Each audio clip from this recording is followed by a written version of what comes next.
घरात सतत भांडणे होतात, पैसा टिकत नाही, नकारात्मक ऊर्जा वाढलेली आहे. तर आजच हा छोटासा उपाय तुमचं नशीब बदलू शकतो. फक्त 2 वस्तू, मीठ आणि हळद. होय, फक्त 2 वस्तू. आपल्या स्वयंपाकघरात असणाऱ्या 2 गोष्टींमुळे लपलेला आहे जबरदस्त सकारात्मक शक्ती. आजच्या व्हिडिओमध्ये आपण जाणून घेणार आहोत मीठ आणि हळदीचा असा एक उपाय जो अनेक लोक गुपचूप करतात पण सांगत नाहीत. नमस्कार मित्रांनो, स्वागत आहे तुमचं आपल्या चॅनलवरच्या आजच्या व्हिडिओमध्ये.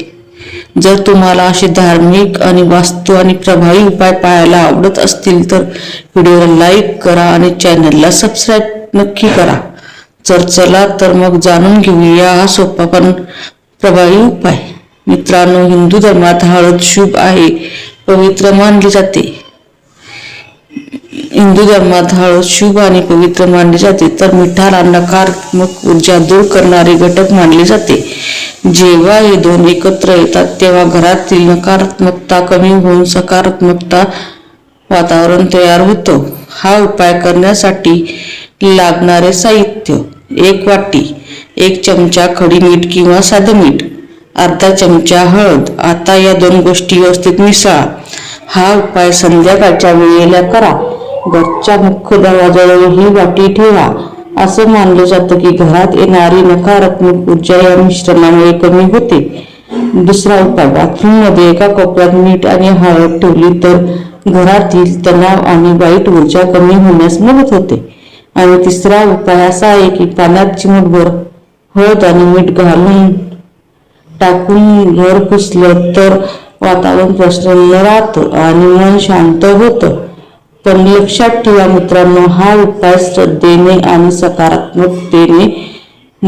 सकारात्मक मनानेच करायचा असतो. कोणताही उपाय एका रात्रीत चमत्कार होत नाही, पण सकारात्मक विचार आणि नियमित प्रयत्न यामुळे जीवनात बदल जाणवू लागतात. आणखी एक महत्वाची गोष्ट म्हणजे हा उपाय करताना कोणाचीही वाईट होईल असा विचार अजिबात करू नये.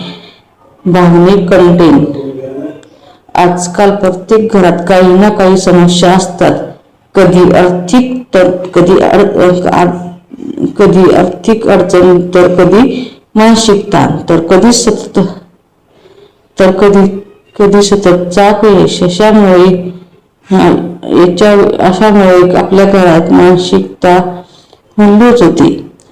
अशा वेळी मनाला आधार देणारे असे छोटे उपाय माणसामध्ये नवीन आशा निर्माण करतात. कधी कधी ह्या उपायापेक्षा आपला विश्वास मोठा असतो.